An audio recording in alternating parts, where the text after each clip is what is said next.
What's going on, everyone? I'm just a typical, average American here today to react and learn about things in the UK that confuse Americans. Now, hey, I mean, as an American, I suppose I am easily confused from time to time. I don't know if my average confusion is greater than or less than that of the rest of the world, now that I'm forced to come to terms with this a little bit. But anyway, I don't want to think about that. I don't want to think about how confused I am. I'm already about to be confused. But that's an interesting word, confused. I feel like this video is probably going to be about the differences between the UK and America. Things that I can probably, understand. And I mean, are we talking about driving on the wrong side of the road or something? Wait a minute. Does the UK drive on the wrong side? Yeah, that's right. I'm saying that the right side is the correct side. What side of the road does no, UK drive on? Wait a minute. The left side. Wait. I'm confused. No. No, see? I understand that. I get it. I could adapt. I could make an adoption to this, but that is the wrong side of the road. I'd explain that to the police when they arrested me in the UK for driving on the right side. I'm sure they'd understand. Anyway, without me rambling on for too long here, I am actually quite interested to see these 23 facts about the UK that confuse foreigners. Wow, okay.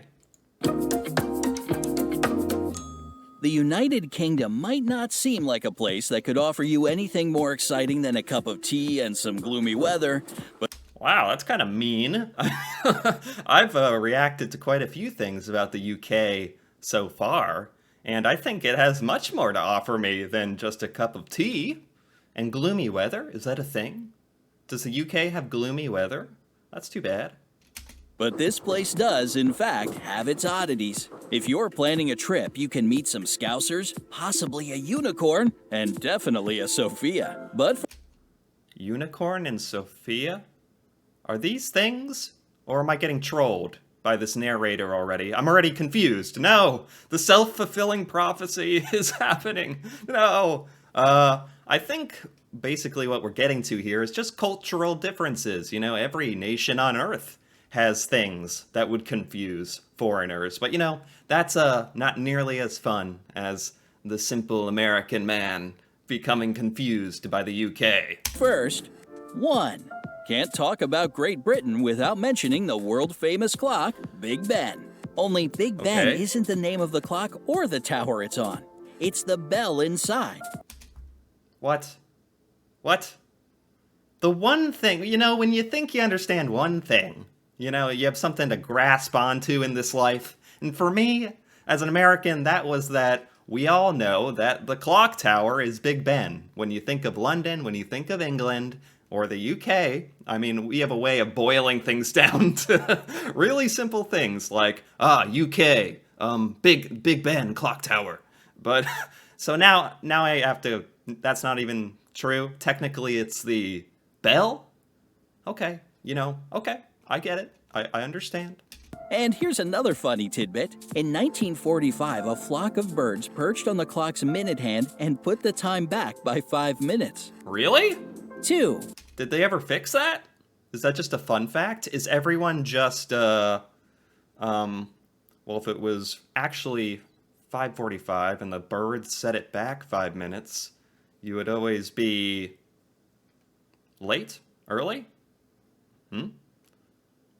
Well, when you arrived at what you thought was 5:40, it would actually be 5:45, so you'd always be late. Okay, see? I know things. I'm capable of deductive reasoning. I'm not trying to prove anything to you. At an astonishing 443 feet in height, the London Eye is the 4th tallest Ferris wheel in the world. Look at this thing. Wow. I mean, this is one of those funny things where it's like, the more you become an adult, the more, at first you think, as a kid, like, adults don't like silly little things like Ferris wheels. But then as you get older, you realize like, no, we think giant Ferris wheels, like that sounds awesome. That sounds great. Single rotation on this bad boy takes roughly 30 minutes to complete. But a little known fact is that it wasn't London's first giant wheel. That honor goes to the Great Wheel, which was opened to the public in 1895 and demolished 22 years later in 1907. God, I'd be a little worried to have gone on a Ferris wheel that was even bigger, that was built over 100 years ago. I'd be a little, I don't know what the protocol was in building stuff, although, you know, it's only 100 years ago. People were pretty good at building stuff. There's still lots of castles that are structurally sound, standing to this day. So, I don't know. I feel like I'd be nervous. 3. Queen Elizabeth II has been to over 100 countries. She is a major world leader after all, but the real kicker is that she did it without a passport. And that's perfectly okay. She doesn't need one since, well, she's the queen. What? Hey, I mean, yeah, she should be given every privilege and every kind of traditional, you know, appreciation in the bounds of the UK, and heck, even a lot of the countries that the British Empire touched and had a huge impact on. But everybody in the world has to acknowledge that the Queen of the UK can just not have a passport, even if they don't even really recognize her as a queen of anything. That seems kind of strange, but it seems like, I don't know, maybe at this point everyone's just too intimidated to say anything about it. It's not that big a deal, you know, maybe I'm just confused about the whole matter. 4. Lots of people make the same mistake over and over again, so let's set the record straight. Great Britain and the United Kingdom are not the same thing. Okay, I take pride after reacting to a video about this very topic that I know this. Now, Americans, 99% of them do not know the difference between England, the UK, Great Britain. It's all the same thing. Yes, even England, to Americans, England equals Great Britain. Same thing. Like, it's to that point. And so it's very funny when I finally learned the difference here. If I'm correct, the United Kingdom would include Northern Ireland, whereas Great Britain would just be Scotland, Wales, and England. See, how confused can I be? I think I'm know a thing or two now, if I say so myself. The UK includes Northern Ireland, Great Britain doesn't. 5. Yep. Hey, ever met a Scouser? But to be honest, that really did confuse me in a past version of myself, which is actually permanently recorded on the internet. That past version of myself was very confused. So, I've come across some scoundrels in my... Wait, hold on. Scousers? 5. Hey, ever met a Scouser? Scouser? No, I don't know what that is, actually. I've come across some scoundrels in my time, but no, not a Scouser. If you know anyone from Liverpool, then yes, you have. People... A Scouser is an individual from Liverpool? Kind of like how a Hoosier is someone from the state of Indiana? Like, is that what we're saying here? From this northwestern English city got this nickname from the word lobscouse, which was a famous stew popular among sailors that visited Liverpool. Okay. You know what? There are worse things in this world than being named after a stew. That's actually... it's kind of fun, actually. Local people adopted the dish, and the name just stuck. So the Beatles were Scousers then? The more you know. 6. Yeah. Now, a fun fact for all you bookworms out there. The towering British Library in King's Cross, London has lots and lots of books for you to enjoy. No, I'm serious. It's got over 170 million items in its catalog. 170 million of anything. Almost seems incomprehensible to imagine. Like, even if you told me they had 10,000 books, that would sound enormous. So I almost can't even comprehend 170 million books anywhere. It almost seems not real. 7. There's a village in Wales with a tongue twister of a name. You guys ready for it? Lillenfair. Oh, just put it on the screen. Did it? Oh my goodness. I've seen names like this though from other cultures in my life. One thing I don't understand is how you can have names like this where you just don't have vowels, like no A, E, I, O's, and U's. In between, like, you just have 7, 8, 9, 10 consonants in a row. Like, this is Lilin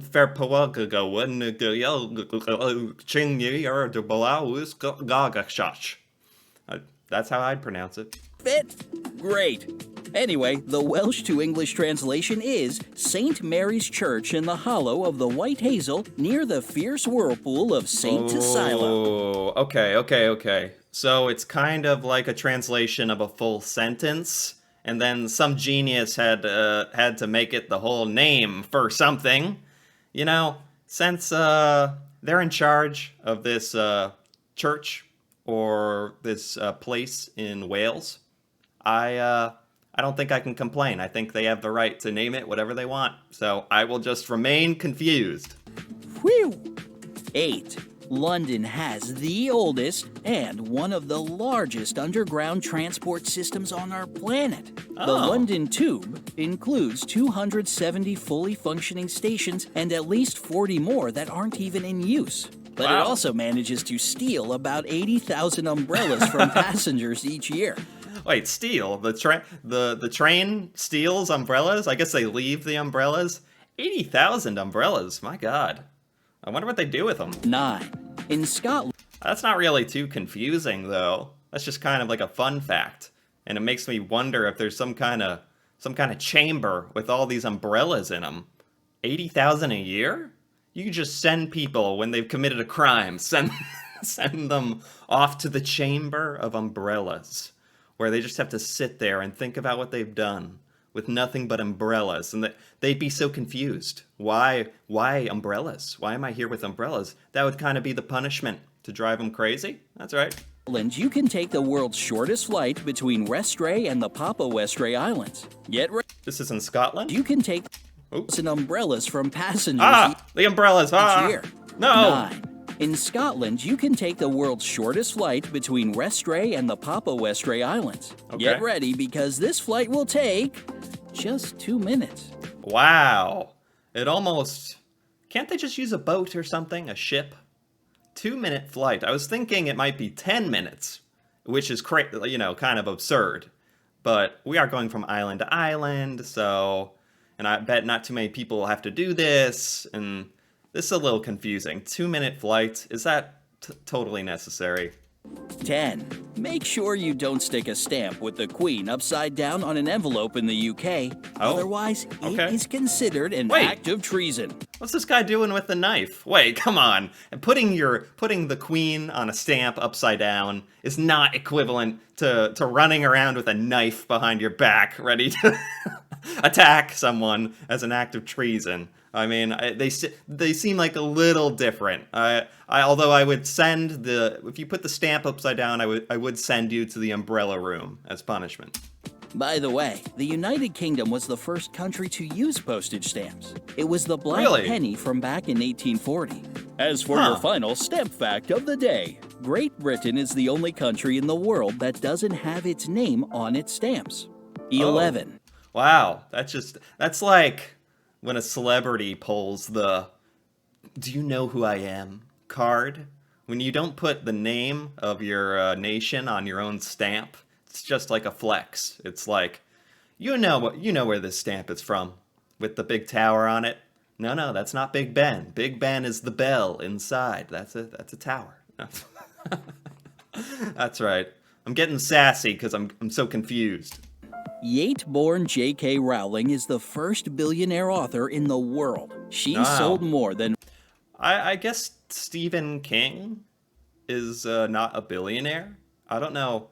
I don't read too much in the way of novels, and I'm not well versed on famous authors, but I'm surprised there isn't at least one other author billionaire, or was she the first or only? J.K. Rowling is the first billionaire author Okay, the first, okay. in the world. She sold more than 400 million copies of the Harry Potter book series. That'll do it. Wow, 400 million. I mean, if each book cost $20 or something, 400, 1, 2, 3, 1, 2, 3, times even $20, they probably cost more than that. Yeah, we're talking about, that's already 8 billion right there. $8 billion. Obviously, she only got a cut of that. And then with the movies, my God, she's definitely a billionaire. Yeah. Oh my God. And her actual name is Joanne Rowling. J.K. is her pen name. Okay. 12. Are you currently on a Bright Side binge-watching marathon? Nice! But you can thank English That's the name of this channel, right? Yeah, Brightside. Okay. computer scientist Sir Timothy John Berners-Lee for inventing the World Wide Web that you spend so many hours on each day. 13. Yeah. I had heard about that just in a reaction I had done before this. That this guy in the UK invented the internet? Like, what? Like, arguably the most, I mean, it was the internet, right? Not a In computer. the World Wide Web, The World Wide Web. The internet. The World Wide Web. It reminds me of an old video when they first invented the internet, and they were like, there's a new craze coming, and it's called internet. They hadn't even put the word the in front of it. The internet. Actually, I don't even know why we say it like that. Anyway, I digress. It is outrageous to think that one guy, this English guy, invented the internet, probably the most important invention ever. Arguably, right? As far as the technology is concerned, I would say definitely. I know you need a computer in order to even have the internet, so there's like the precursor, the things you need to invent, the microchip and like the keyboard. I'm not going to say a keyboard is more important than the internet, even though you need a keyboard to use the internet. So stop it. Stop saying that. that you spend so many hours on each day. 13. Are you about to finish school and thinking about where to go to college? You've got plenty of choices in the UK. There are Right. more than 100 universities all over the country. Oh, over 100. Wow. And I know some of the best universities on the planet are in the UK. 14. Any guesses what the national animal of Scotland is? Strap in for this one. It's the unicorn. No, there's no way. Google will verify this. I won't trust it. Scotland national. Ooh, national. It's not auto-filling it in. Oh, yes, it is. No, it's true. Why? Why is it a unicorn? You probably wouldn't think a magical horned creature typically seen on children's lunchboxes. Wow, do you have to put it like that? Can't we? I mean, now that I know it's true, I'll respect it. I'll give it its respect. Fine, it's a unicorn. Do we have to talk about how it's on lunchboxes? I mean, it's a mythical creature. Why did we decide to go with this? Maybe this can tell me. According to Scottish mythology, the unicorn is the sworn enemy of the lion, which is the symbol of the English royal family. Oh, rivalry. Okay, everyone likes a good rivalry. Okay, see, in America, a unicorn is not in any of our mythology or history, stories, of any kind. So it's seen as more like of a child. It's in cartoons. It's made up. It's in fantasy. So we view it like that. But in Scotland, it's more of a true serious mythological creature, probably in stories. So it's probably seen as a lot more serious. Like, even this cartoon draws the unicorn as kind of silly, kind of exaggerated features, like he's doing a dance. But I totally get how you could have this as a national animal if it's part of sort of your country's mythology, like in a serious way. I get it.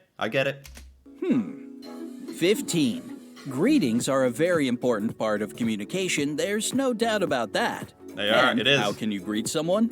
Hi, hello, hey. Yeah. Salutations, if you're fancy. Salutations. No one in the last 107 years in America has ever unironically said salutations out loud without being thrown into the umbrella prison. Come on. Well, if you're ever in Britain, you might be greeted with a, you alright? Or even just, alright. What? You alright? You alright? Or alright? If someone said a you alright to me in America, or the UK, because I wouldn't have known, I would have been like, yeah, what's your problem, man? Like, I'd be like, what's it to you? Am I all right? Yeah, I'm all right. Are you all right? What's going on with you? What do you mean? Like they're suggesting I'm doing something strange. That's what would happen in America if you said, it'd be like, are you all right? Like, because there's no cultural understanding around it that it's a greeting. It's only would only be interpreted as a question of their sanity almost, because you're kind of implying something's not all right when you say you all right. I don't know if I'm explaining this well, but I would have made a scene if someone in the UK had said this to me. Actually, I probably would have just quietly, like politely been like, yeah, well, okay. I don't know why you're asking me that, but Moving on. 16. especially if they just said all right. All right. Huh. I mean, somewhere in where I live, we have kind of weird ways of saying hello. One strange thing was, instead of saying what or huh when someone said something and you didn't hear them, people here would say do what? Do what? Do what? And I was like, do what? What does that mean? And it actually means excuse me, or huh, or come again, something like that. So yeah, I understand. I understand the cultural differences. It's illegal to wear an armor suit into the House of Parliament. I know, it's always been on your bucket list, but you'll just have to forget about it and wear your armor someplace else. This is a historical rule, I am assuming. You can't wear a suit of armor into Parliament, probably for the best, you know? And back in the day, it probably had a serious purpose, like, hey, no coming in here ready to go down, to get down to town, to start a fight in your armor. None of that. 17. What was the official language of Great Britain in the 11th century? English, you say? Nope. From 1066 to 1362, Really? the predominant language of England was actually French. I mean, I've learned a bit about English history now, UK history, and there was a span of time there where, gosh, England actually was a part of way south in France, and they were actually part of the same empire for a while there, to my understanding. So it actually makes sense that the language could have been French, but I could see where most Americans would have no clue about that and would have been confused. That explains why almost 30% of the English language comes from French. Oh. 18. Okay, I'm sure you know that the English love their tea. But do you really? Do English love their tea? This is something, like, as an American, I thought was maybe a stereotype or an exaggeration, because it's in popular shows and media. The English love tea, always drinking tea. Tea every day. Is that true? Is that just the truth of it? Maybe it's not an exaggeration, I don't know. Really know how much? The British drink it more than any other nation in the world. For Okay. instance, they drink 20 times more tea than Americans do. Yeah, I absolutely believe that. I can't remember the last time I had tea. Tea is just, I don't know, in America it's for eccentric people or people trying to, be super chill. It's like a very calming drink, It's cool. I just wasn't something we ever did in my household, so I just don't drink tea. Sorry. 19. If you make it to 100 years old in the UK, the Queen will send you a telegram and wish you a happy birthday. You can get another one if you celebrate your 105th birthday, and still Wow. more each year after that. Oh, that's nice. That's like, at that point in your life, oh my goodness. I feel like you have you either don't care about anything at that point, and you're like, I don't care about this letter from the Queen congratulating me. I'm too old for this. Or it's like, maybe your reason for living to 100 is to earn that little letter. Maybe, that's as good a reason as any. How thoughtful. 20.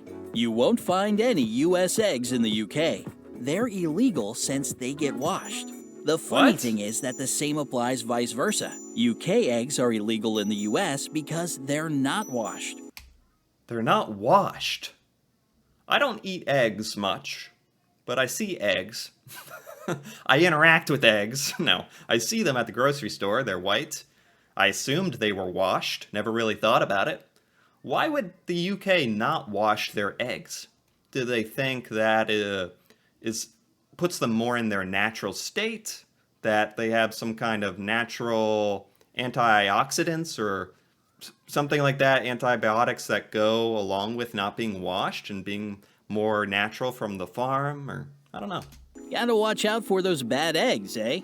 21. Speaking of strange laws, it's actually illegal to go to the cinema on a Sunday in Northern Ireland. You can What? even be fined up to £50 or roughly $65 for breaking this law. There's actually a lot of strange laws in America, in a lot of states, about Sundays. So I actually get this. I understand this one and relate to it more than a lot of the other things.